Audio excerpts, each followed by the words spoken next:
یہ مفت کے سیاسی سوداگروں کی بات نہیں کر رہا، فکس کمپیوٹر کے خریداروں کو میں بول نہیں رہا، میں اداروں کے ایجنٹوں کے متعلق بات نہیں کر رہا، میں آپ سے بات کر رہا ہوں پاکستان کے آئین اور قانون اور الیکشن کے مروجہ قوانین کی شکل کو میں آپ کے سامنے پیش کر رہا ہوں۔ بالکل آئینی طور پہ بالکل یہ ہے، تو اس طرح سے پوری اسمبلی کو پھر جانا ہوگا۔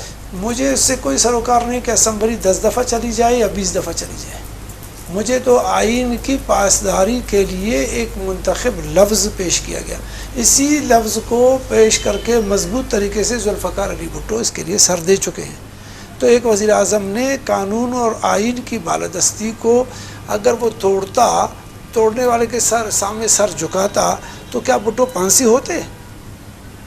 یہ تو بھٹو کو تو پھانسی انہوں نے اسی اناپرستی سے ضد کی، یہ ضد نہیں ہے، یہ سیاست ہے، یہ اس کے قواعد ہیں، اس کے قانون ہیں، اس کے ضابطے ہیں، ان ضابطوں پر میں بات کر رہا ہوں آپ سے۔ تو جھکنا تو نہیں ہے، سوداگروں کے لیے تو نہیں ہے، ڈنڈماروں کے لیے تو نہیں ہے۔ اس ملک کی ڈنڈمار سیاست میں اور اس کے سوداگر سیاست میں، ایجنٹوں کی سیاست نے تو پاکستان کو اس حالت میں پہنچا دیا ہے کہ جو آیت اللہ دنیا کے صاحب، سامنے کاسدیسی سب کر رہے ہیں۔ اپوزیشن پارٹیوں کا یہ مطالبہ تھا کہ چیف جسٹس کی سربراہی میں کمیشن بنایا جائے، جو میاں صاحب نے خط لکھ دیا اور اب اس چیز کا انتظار ہے کہ چیف جسٹس کے سربراہی میں کمیشن بنے، یعنی وزیر اعظم اس کے لیے تو راضی ہیں، تو پھر کیا وجہ بنتی ہے استعفیٰ مانگنے کی؟ دیکھیں، یہ اس کی سربراہی میں کمیشن بنا ہے نا، اس کے انکوائریاں تو شروع نہیں ہوئی چیف جسٹس کے۔ سب سے پہلے انہوں نے جو ٹرمز آف ریفرنس اس کمیشن کو پیش کرنا ہے، وہ باؤنڈریز فکس ہو جائیں گے کہ میری یہ باؤنڈریز ہیں، تو ہم وہ باؤنڈریز اس کے تسلیم کیوں کریں؟ اگر باؤنڈریز آپ نے بنانی ہے تو پوری قوم کی طرف سے، پوری پاکستانی ملت کی طرف سے جو اس کی نمائندگی کر رہے ہیں سیاسی جماعتیں ہیں، وہ اگر ایک ٹرمز آف ریفرنس بنا کر کے دیتے ہیں کہ اس کو لے کر کے الیکشن وہ چیف جسٹس کے ٹیبل پہ چلے جاؤ اور اس سے گفتگو کرو، اس سے متعلق معلومات حاصل کرو، اس سے متعلق ہمیں جو ہے نا جو علم حاصل ہونی چاہیے، اس کا جو فکس طریقہ کار ہے اس کمیشن کے سامنے پیش ہونے کا، وہ تو فکس ہے، اس کا ضرورت ہے پھر کیا ہے؟ پھر چیف جسٹس کے ٹیبل پہ جانے کا کیا ضرورت ہے؟ اگر میاں صاحب استعفیٰ نہیں دیتے تو پیپلز پارٹی کا کیا لائے عمل ہے کہ عمران خان کے پیچھے چلیں گی یا ان کا راستہ اپنے الگ ہوگا؟ دیکھیے، یہ ہم آگے پیچھے سے کوئی سوال آگے نہیں آ رہا ہے، یہ ہے بنیادی سوال کہ پھر پارلیمان کے سیاسی پارٹیاں اور قوم کے سیاسی پارٹیاں جو اویلیبل ہیں ملک میں، وہ پھر بیٹھ کر کے مشترکہ لائے عمل کریں گے، جس کو جب پیپلز پارٹی نے لیڈ کرنی ہو اور لیڈ کرنا چاہتا ہے تو پھر وہ لیڈ کرے گا اس کو، پھر اس میں ABCD کا نام نہیں آتا، تو تب پھر مشترکہ ایک قومی فارمولہ بنے گا جس کی دفاع کے لیے پھر پوری قوم کو سامنے آنا پڑے گا۔ ایک سیاسی کارکن کی حیثیت سے آپ کیا سمجھ رہے ہیں، حالات کو آپ کس طرح دیکھ رہے ہیں کہ حالات کس طرف جا رہے ہیں؟ کیا اسمبلی حکومت کو جانا ہوگا اور نئے الیکشن کو آپ اسی سال میں دیکھ رہے ہیں؟ دیکھیں، میاں صاحب کی حکومت اپنے گھر کے اندر سے دباؤ کا شکار ہے، میاں صاحب اپنے گھریلو حالت، سیاسی گھریلو اور سماجی تعلق داریوں کی بنیاد پر اب گرفت میں ہیں۔ اس کے کچھ وجوہات اور بھی ہیں، لیکن اس وقت وہ وجوہات سے ہٹ کر کے اس کے اپنے سیاسی بحران اس کے اپنے اندر زیادہ ہے، اور وہ سیاسی بحران وہ حل کر نہیں پا سکے گا، اس لیے اس کو ایک ایسا راستے میں جس میں کہ پارلیمانی نظام حکومت میں اس کو اجازت ہو، آئین اور کے ذریعے سے اس کو پارلیمان کے اندر اپنے ایک اتار چڑھاؤ نظر آ رہا ہے۔ ملک میں جمہوریت ابھی بچپنا گزار رہی ہے، ابھی بچپنے میں ہے، اور اس ایسی صورتحال میں اگر جمہوریت چلی جاتی ہے، کسی اور قوتوں کو موقع مل جاتا ہے، تو پھر پیپلز پارٹی کی کیا سوچ ہوگی؟ کہ سیدھا آپ یہ بتا رہے ہیں کہ کوئی فوجی آ کے ماشاء اللہ لگا دے گا؟ اس طرح کے اقتصادی حالات میں نہ فوجی آئے گا اور نہ اس طرح کے بین الاقوامی تعلق داریوں کا جو اب دباؤ اس ملک کو بھی پیش ہونے والا ہے اور ہے، اس پر فوجی آگے نہیں آئے گا، کیونکہ ایسی چیز کو جب اندر ہم افراتفری میں نہیں ہے اس وقت ملک دباؤ کا شکار ہے سیاسی، تو سیاسی دباؤ کو سیاسی ہی دباؤ کے ذریعے سے، سیاسی نشستوں کے ذریعے سے حل کیا جائے گا، اس کا حل کسی صورت میں اور نہیں. ہاں البتہ پاکستانی افواج نے اپنے گزشتہ 3-4 بلکہ 6 سال کی کارکردگی کی بنیاد پر اور خصوصاً ان 3 سال کی کارکردگی کی بنیاد پر اپنے سر پر ایک سنہرا تاج لگا دیا ہے. ان کو آپ کہہ سکتے ہیں کہ ان کے اس باب کو جو یہ 3 سال گزر رہے ہیں اس میں ہم اس کو سنہری حروف سے لکھ سکتے ہیں کہ انہوں نے پروفیشنل طریقے سے اپنے علمی اور تجرباتی طریقے سے اس ملک کو اور پوری دنیا کو اس باور کر دیا, دکھایا بھی کہ ہم اس پروفیشن میں کامیاب سولجر ہیں. اور کامیاب سولجر کی نشانی کی حیثیت سے آج کا جو گروپ ہے فوج کا, وہ اس کو ہم سلام پیش کر سکتے ہیں کہ انہوں نے اپنے کارکردگی کو بہتر انداز میں ہم قوم کے سامنے بھی اور دنیا کے سامنے پیش کیا ہے. اور ان کے اس نتیجے سے ایک جو عالمی بحران جو اندر کچھ زیادہ دباؤ کر رہا تھا وہ تھوڑا سا منیمم ہو گیا ہے. ناظرین,